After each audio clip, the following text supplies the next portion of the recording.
If there was ever a man who must have felt like a stranger in a strange land, it was Francis Bacon.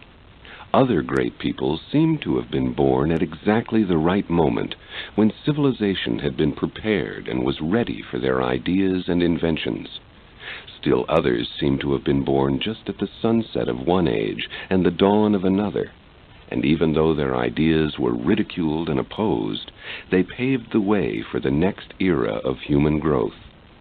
But if there were such a thing as mistakes, Bacon would almost seem to be one.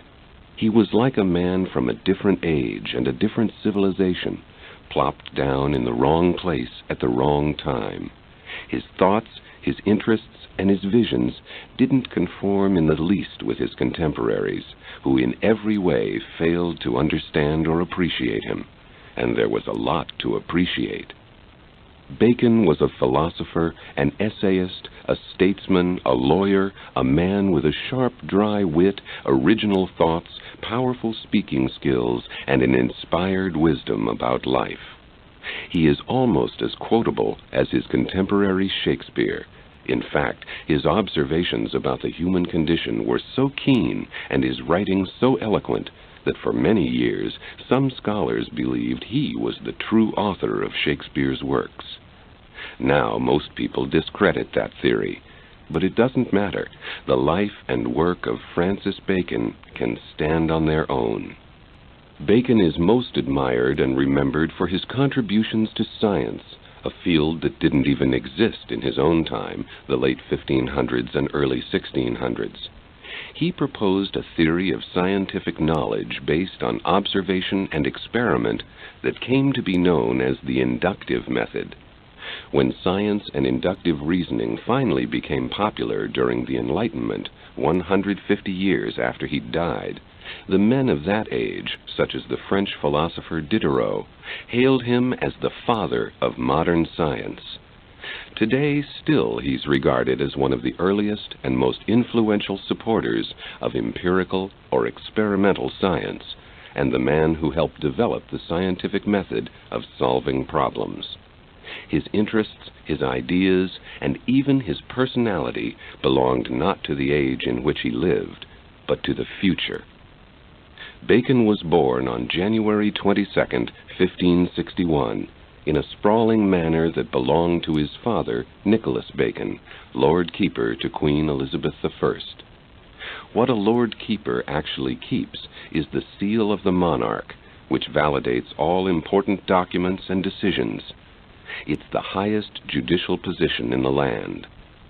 Francis was a bright and serious child, whom the Queen referred to as my little Lord Keeper. Elizabeth was a strong monarch, known for her capriciousness with the members of her court, and especially the men. She took great pleasure in keeping them guessing, in arousing their jealousies, in bestowing and withdrawing her favors at whim. Francis Bacon would serve her until the end of her reign, but she would always deny him the highest offices, and he often lived with poverty and misfortune in the midst of luxury.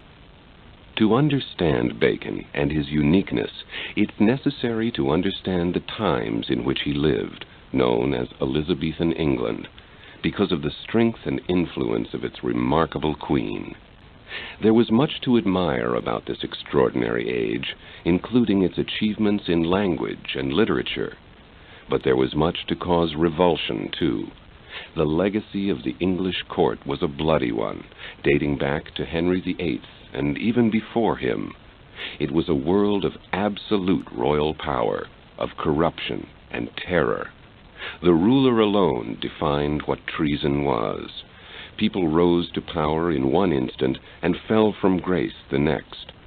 Everyone who entered their career had reason to wonder if they'd finish it on a scaffold. The rulers themselves were always half expecting the conspiracy or the knife or sword that would end their reign. The solution seemed to be, make sure you're the one who strikes first. Spies and informers were everywhere, as were bribes and blackmail. Crowds of bloodthirsty citizens swarmed to the public squares to watch people being tortured or executed. The heads of those executed were propped along the city gates as a warning to others. It was Francis Bacon who wrote of his generation that they were wearing out days few and evil. Through all the violence, the vanity and greed, and the treachery and ambition, Bacon walked calmly and coolly, detached and observing, avoiding most of the turmoil that surrounded him until the last few years of his life, when it consumed and destroyed him too. As a child, it was said that Bacon played alone a lot. He was once found in some rocky hills, experimenting with the sounds of an echo. By the time he was 12, he was already in college, unusually young even for those days when university schooling started early. The college he was sent to was Cambridge, a place that bored him, and where the curriculum was dominated by bitter theological disputes. He later described the faculty as men of sharp wits, shut up in the cells of a few authors, chiefly Aristotle, their dictator. Aristotle, he said, was unfruitful. At Cambridge, just as at Oxford and most other higher institutions, learning meant nothing more than relearning the ideas of the past, and Bacon's mind belonged to the future. Besides his disenchantment with his studies, Bacon suffered from chronic illness. He had a naturally weak constitution, and although he lived into his 70s, was often unwell. Nevertheless, he stuck it out at Cambridge until he had his degree, and was home again when he was 15. Since he came from a legal family, it was only natural that his next step was to enter Gray's Inn, where he began the study of law. That was interrupted a year later when his father sent him abroad as a companion to the English ambassador to France. For 3 years, Bacon was in France, soaking up the intellectual wealth of the French Renaissance, reading poets and philosophers, and developing the love of literature that was so evident in his later life when he was back at the less-than-literate English court. He had a disturbing dream during his stay in France. He saw his father's house all plastered over with black mortar. 3 days later, he discovered that Lord Keeper Nicholas Bacon was dead. The premature death of his father left Bacon in difficult straits. He was the youngest of several children and received only a pittance in the inheritance. This year, when he was 18, was the beginning of financial difficulties and insecurity that would dog him forevermore. Bacon was young, eager, well-educated and trained, and forced to beg for help from relatives. He wrote to an uncle saying, "I have taken all knowledge to be my province," but the uncle, unimpressed by this sweeping ambition, denied him assistance. Somehow, Bacon managed to finish his legal training, and in time progressed through several posts until he became the Queen's Counsel. When he was 23 years old, he was elected to Parliament. As a counsel to the Queen, it was Bacon's chief task to give her legal advice, advice often laced with his dry wit. On one such occasion, Elizabeth sought his views about an author who had released a book about Henry IV. The book angered the Queen, because she felt that under the pretense of writing history, he was really criticizing her own policies. Elizabeth summoned her legal officers, including Bacon, and asked if it were possible to prosecute the writer on charges of treason. Bacon responded, "I can't answer for there being treason in it, but certainly it contains much felony." This surprised the Queen, who asked him, "How? Wherein is this felony?" Bacon, referring to an ancient Roman historian, replied, "In many passages which he has stolen from Tacitus." While Elizabeth reigned, Bacon's life was spent in the background at court, where he wrote her political statements and gave her legal advice. He remarked later, "My good old mistress was wont to call me her watch candle, because it pleased her to say I did continually burn, and yet she suffered me to waste almost to nothing." He was patient with her, but he was frustrated. Secretly, he complained of how she kept him dangling for political favors, and how she used her stinginess and fickleness to torment him. He wasn't alone in this, of course. It was one of Queen Elizabeth's chief political techniques, and she used it not just on members of her court and her lovers, but on rulers of other European countries. Queen Elizabeth seemed also to hold back on her respect of Bacon, because he didn't fit the aristocratic mold of the other men at court. He had no estates, no personal wealth, and no noble titles. She once visited Bacon's house, at a time when he was living in the gracious Tudor manor that had been owned by his father, and which, by today's standards, was a mansion. But the Queen, used to the lavish estates of the great lords who used to compete to entertain her, found Bacon's house rather plain. "What a little house you have gotten," she commented. Bacon, ever cool and tactful, replied, "The house is well, but it is you, your Majesty, who have made me too great for the house." Although not given much credit at court, Bacon was influential in Parliament, where he had a seat in the House of Commons, and was known for his brilliant speeches. Even there, however, he was constantly at the mercy of Her Majesty. He aroused her ire often, once in particular when he opposed a tax bill that he thought would increase the suffering of the poor. From that moment on, he was denied any advancement at court. After he lost the favor of the Queen, Bacon was taken under the wing of the Earl of Essex, a favorite romantic interest of the Virgin Queen Elizabeth, who had become weary of her fickleness. He became Bacon's self-assigned patron and recommended him for several posts, all of which the Queen rejected. But the rise to favor of the Earl was followed, as usually happened, by a fall, and his head too ended up on a post at the city gate. The death of the Earl of Essex, who had conspired to revolt against her, was the beginning of Queen Elizabeth's undoing. From then on she was moody and unstable, sometimes picking up a sword and thrashing at her curtains, possibly to make sure no assassins were lurking in its folds.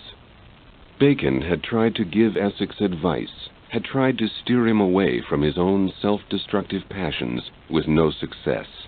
Now, because the public had adored the impulsive but brave Earl, Bacon was given the sorry task of writing a state paper to explain the execution. His affection for his patron was too apparent in the first draft, and Elizabeth demanded revisions. She exclaimed, "It is my Lord of Essex on every page. You can't forget your old respect for the traitor. Strike it out. Make it Essex." Bacon was 42 when Elizabeth died, leaving no heirs. The throne was taken by James of Edinburgh, a Scot, a learned man, a favorite of the rebel Essex. His rise gave Bacon hope, and immediately he set out to win his favor. But it wasn't an easy favor to win. Although the king kept some of the same men at their same posts, he didn't renew Bacon's. Instead, Bacon was one of several hundred people James had knighted in a mass ceremony which carried little prestige. Then he offered him a small pension and a post as King's Counsel, an almost meaningless term, since there were dozens of such councils. In despair, Bacon considered withdrawing from court life to become a recluse and a scholar. It was only a fantasy. Bacon had been raised and trained for a life of action in service to the state. Nevertheless, when that action was taken from him, he turned in the meantime to writing a book. The book was written quickly, in hopes he could present it to King James and win his favor. Instead, it won the favor of history. Called The Advancement of Learning, this work, undertaken in frustration and written in haste, was destined to become one of the greatest of all time. It contains the essence of Bacon's inner life and his hopes for humanity. He dedicated it to the king, who barely understood a word of it. He was not alone. At the time he published his great work, Bacon was dismissed as a fool. His literate colleagues in law, government, and the universities found his ideas eccentric at best, ridiculous at worst. Both his rulers, Elizabeth and then James, had been educated along traditional lines, with a respect for classical thought. In other words, they were, like everyone else, attached to the past. Neither of them saw any value in the unconventional ideas of their servant Francis Bacon, ideas which would, in fact, overturn the entire school system.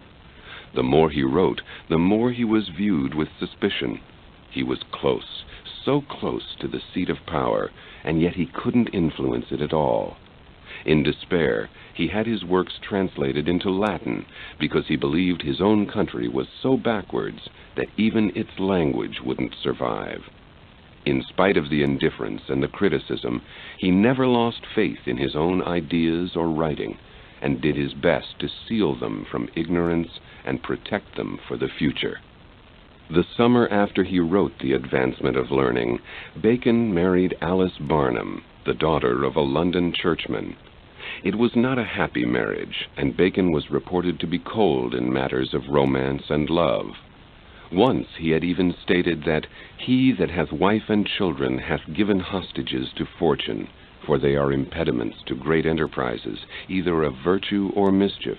Certainly the best works, and of greatest merit for the public, have preceded them from the unmarried or childless men. Yet there was a romantic hidden behind this cold mask somewhere, for in his will he left all he had to a woman he once admired, who had rejected him and married another. Although King James took little interest in the advancement of learning, he took a big interest in Bacon's career in Parliament. Bacon was a strong, persuasive speaker and highly respected by his colleagues. Now this was a skill that could be useful to a king. In 1603, the big conflict in Parliament was over the church and political union between England and Scotland. King James realized he needed an experienced statesman to give him advice and mediate between the House of Lords and the House of Commons. For 16 years, Bacon gave that advice, trying to convince the king to limit his own powers and increase the rights of his subjects. It was, like almost everything else in which he invested his hopes, a fruitless endeavor. In spite of the advice that went unheeded, the king grew to trust Bacon more and more on practical matters and matters of state. Like Queen Elizabeth, he sought Bacon's input on everything from the mundane and trivial to the all-important, and like Elizabeth, he often received his advice wrapped in his counselor's dry wit. Like the time his court was visited by an envoy of France. The envoy was a tall, lanky man of dull personality and equally dull intelligence. After he'd left his audience with the king, James turned to Bacon and asked his opinion of the man. "Your Majesty," replied Bacon, "people of such dimensions are like 4- or 5-story houses. The upper rooms are the most poorly furnished." 4 years into the reign of King James, Bacon was made Solicitor General, an important but demanding office that tried his failing health. During all this, the royal treasury was steadily going into the red, and the taxes being levied on the public were becoming more and more burdensome. In the House of Commons, opposition to James was increasing, the first sign of the coming Puritan Revolution. Bacon read those signs. Everyone else refused to see them. During these years, there was much on Bacon's mind. He left behind a notebook in which he jotted all his thoughts, reminders, and goals.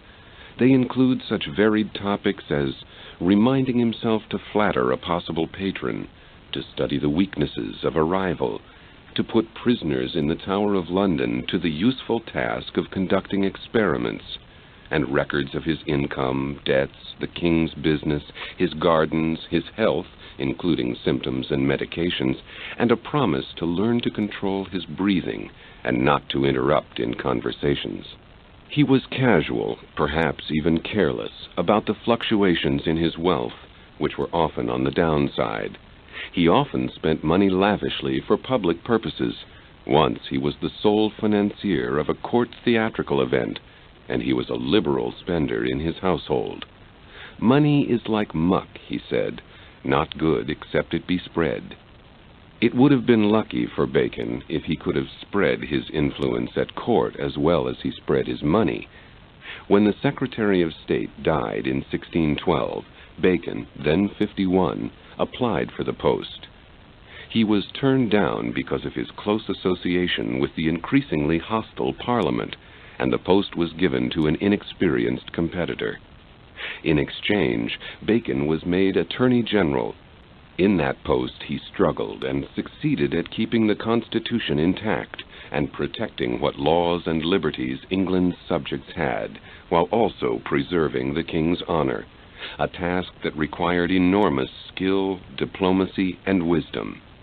Although the king was wary of him, he still trusted his advice, so much so that in 1618, when Bacon was 57, he was made Lord Chancellor of England, which brought with it, besides greater power, the title of Baron. Shortly after, he was awarded an even better title, Viscount. As Lord Chancellor, Bacon served as a judge, and his cases, like all his work, were blessed with both his wisdom and his humor. He once presided over a case in which the plaintiff was a man named Hogg. Hogg jokingly suggested that he should be left off the case on the grounds that he must be related to the judge, for, he claimed, Hogg must be kin to Bacon. Not until it has been hung, was Bacon's response. The period he served as Lord Chancellor marked the peak of Bacon's political career, but it was a peak that would last only 3 years before a tragic and final fall from grace occurred. In Parliament, the rage of men opposed to the king was turned instead on the safe target of the king's Lord Chancellor, Francis Bacon, even though he was the one man who had tried consistently to limit royal excesses and protect the state. The treachery they used was typical of the times. Old enemies started rumors. Standard gifts of homage that everyone gave were termed, in the case of Bacon, as briberies, and he would be blamed for mistakes made by his servants. Finally, they charged him with corruption in office. Dismayed, Bacon told the king that if this is what it meant to be Lord Chancellor, he was sure no one with any sense would accept the position. The assault on his character occurred when he was suffering from another illness, and Bacon pleaded for extra time to meet the charges, explaining that genuine sickness and not cowardice was the reason for his request. The House of Lords used the time to compile more charges. King James, unwilling to upset Parliament even more, failed to come to Bacon's defense. Instead, he advised Bacon, and advice from a king was the same thing as a command, to admit his guilt, and the crown would protect him. When Bacon left his audience with the king, he remarked, "I am the first sacrifice. I wish I may be the last." Bacon felt he owed King James a great deal. He was a man with no money, no land, and no title when James came to court, yet the king had raised him higher and higher. Now he was expendable for the protection of the monarchy. He obeyed his ruler and admitted his guilt, a dedicated servant to the end. The verdict was an astronomical fine, imprisonment in the Tower of London during the king's pleasure, banishment from office, and exclusion from Parliament and from a 12-mile radius centered at the king's residence. When the verdict was handed down, Bacon made the generous and ironic comment that, "I acknowledge the sentence just, and so fit for the justest chancellor that hath been in the 5 changes since Nicholas Bacon's time." What disturbed him most about his sentence was that it cut him off from his favorite library and from consultation with his physician. Bacon's stay in the Tower was short, but the help and protection James promised never came, and the name of Francis Bacon was never cleared. Even in the following eras, when his genius and prescience was discovered, people held back their full admiration because he was a man who had gone down in scandal. He was brilliant, but he took bribes. He was perceptive, but he was corrupt. Later, evidence indicated he was innocent and never influenced by bribery, but the shadow followed him right up to the 20th century. After his final fall from office, which occurred when he was 66, Bacon wrote like a man possessed. a man who knew his time was running out and there was much to say before he left. He seemed determined to disprove his own statement that men of age object too much, consult too long, adventure too little, repent too soon, and seldom drive business home to the full period, but content themselves with a mediocrity of success. Not this man of age. Bacon accomplished more of value in disgrace than he'd ever accomplished in high office. He wrote a digest of laws for the king, a history of Great Britain, biographies of the Tudor monarchs, and essays on educational reform. He drafted memorandums on usury and on the prospects of war with Spain. He even still wrote up papers of advice for the king, and he composed speeches he would never have the opportunity to deliver. Undeterred by what the world thought of him, Bacon published work after work after work, and began a correspondence with Italian thinkers so he could spread his views to that country. Even in adversity, even labeled a social and political failure, he went on with vigor, confidence, and patience. Once he had said, "The pencil of the Holy Ghost hath labored more in describing the afflictions of Job than the felicities of Solomon." He had said, too, "Prosperity is the blessing of the Old Testament. Adversity is the blessing of the New." It would seem his life, at the end, was overflowing with such blessings. Bacon's greatest grief was that he lost the favor of his king. A year or two into his seclusion, he was admitted to court to kiss the king's hand, but he was never granted a full pardon. It was Bacon's passion for experiment and science that finally led to his demise. In March of 1626, before the spring thaw had arrived, he took a coach ride in the snowy fields of Highgate, north of London. During the ride, the idea occurred to him that snow might be used as a way to preserve food. He stopped the coach and entered the house of a poor farming woman, where he purchased a chicken, killed it, and drew it, and then packed the interior of the carcass with snow. This task brought on such a chill that he felt too ill to return home. Instead, he went to the nearby house of an earl, where he was given a somewhat damp bed to recuperate in. The chill went into bronchitis, and then pneumonia, from which Bacon died within 3 days. The date was April 9th, 1626, and he was 71 years old.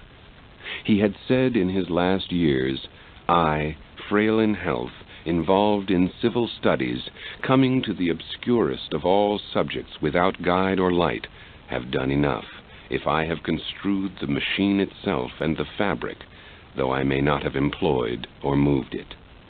The verdict of history is that he did more than enough. It had always been the intention of Francis Bacon to write one large work, which he called Instauratio Magna, or Great Renewal. The renewal he spoke of was mastery over nature.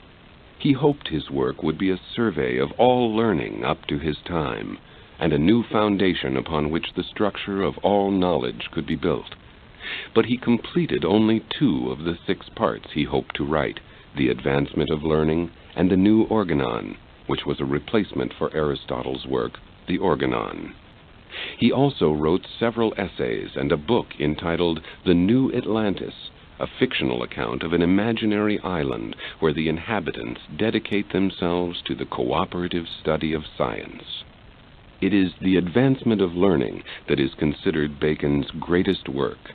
Its thrust can be summed up by his own words: "This is the foundation of all, for we are not to imagine or suppose, but to discover what nature does or may be made to do."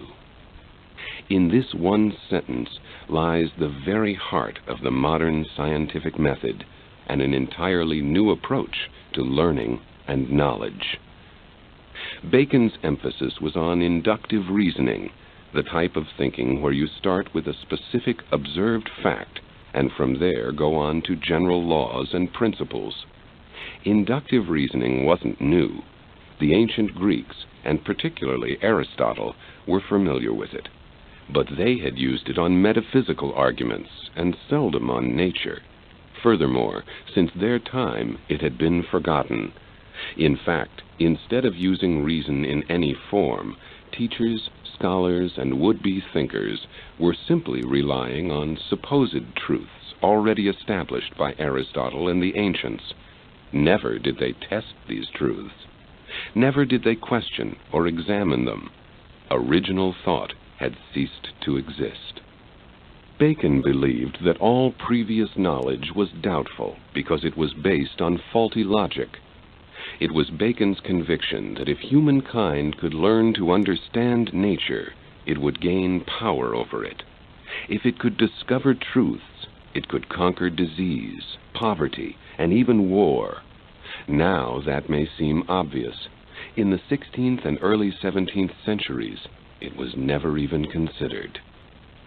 In philosophy, Bacon sought to purge the mind of what he called idols, a word he used synonymous with error.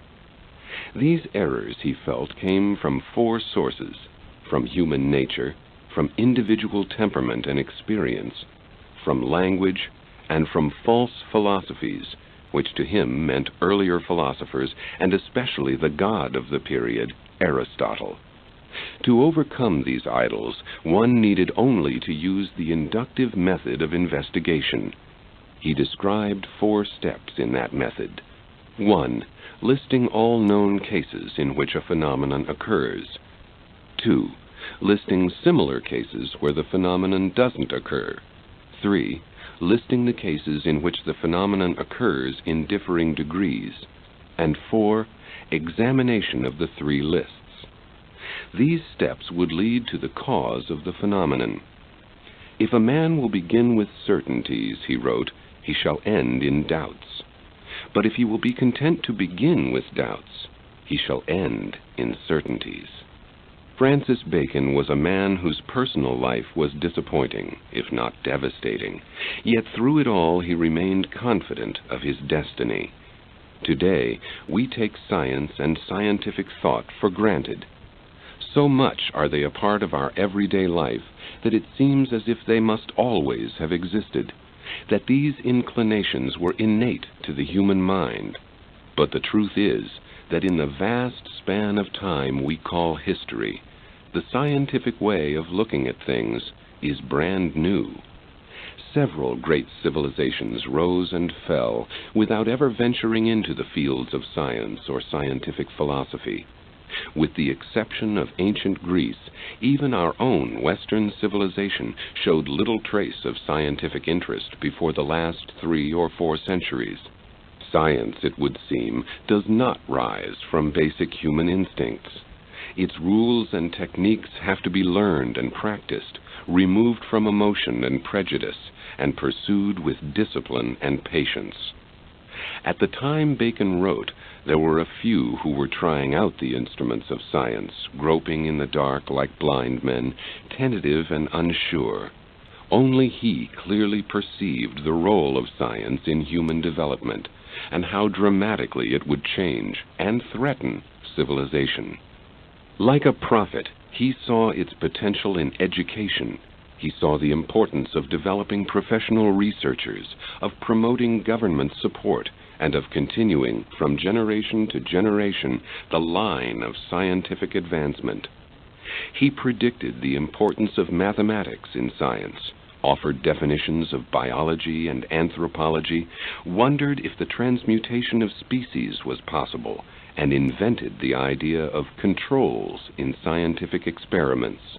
Perhaps most outstanding of all, he warned against using scientific knowledge without what he called charity. He spoke of its potential danger at a time when there was no background, no history, no evidence to even suggest such danger. He advised it should be put to the uses of life, and wrote of the necessity of serving what he called the human republic, our common country. And all of this he did in a void, unaided and disbelieved. Now there is support for such efforts. Society has come to revere science and technology, to depend on them even, and not just for progress, but for necessities. Society, too, has learned to be wary of science, and to consider its broader implications and most beneficial uses. Today, scientists work in cooperative efforts and in professional communities, where they're supplied all the resources, money, and commiseration they need. Francis Bacon worked alone. He envisioned and dreamed in secret, experimented in the most restricted of circumstances, and had almost no one to turn to for help, support, or understanding.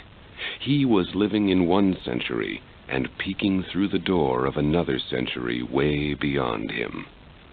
"I have lost much time with this age," he once wrote to a friend, "yet all he wrote of has come to pass, and all the men who restricted and opposed him have been nearly forgotten, while his name stands with Shakespeare's as the two beacons of the Elizabethan age.